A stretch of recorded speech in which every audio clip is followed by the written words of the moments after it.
So what is the value or the point or the need for us to either gather and study Revelation 9 and try and figure out what these locust creatures are that come out of the smoke and all? Why would we do that? If we're not going to be here and we really believe we're not going to be here, isn't this a waste of time tonight? And then the second thing, what you mentioned is, but what about the people I know and love? I don't want to see them go through that. So it should motivate us to witness, it should give us ammunition to witness, and it should have a purifying effect on our hearts and lives.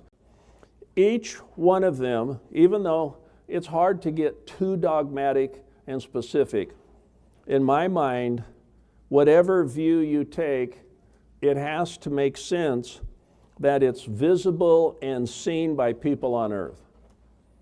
So that if you take a view, that it's like Chernobyl, where a nuclear plant went haywire and spewed a bunch of toxic stuff into the atmosphere, well, that's a totally naturalistic explanation. And remember, Jesus said, there's going to be stuff in that 7 years that's never been seen on planet Earth and never will be seen again.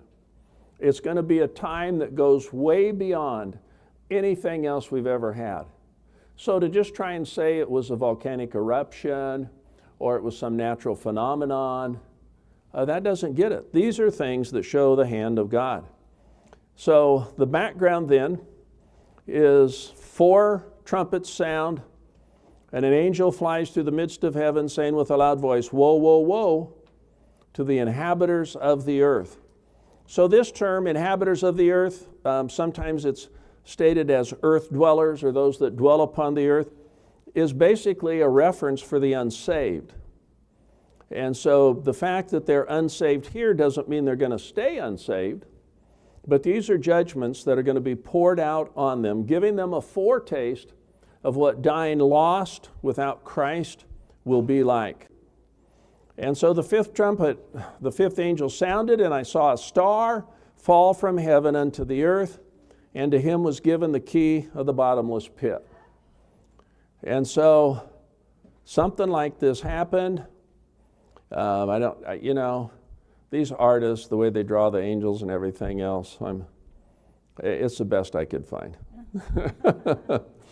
But I think sometimes a picture does really help in our minds to try and get some sense of what John saw.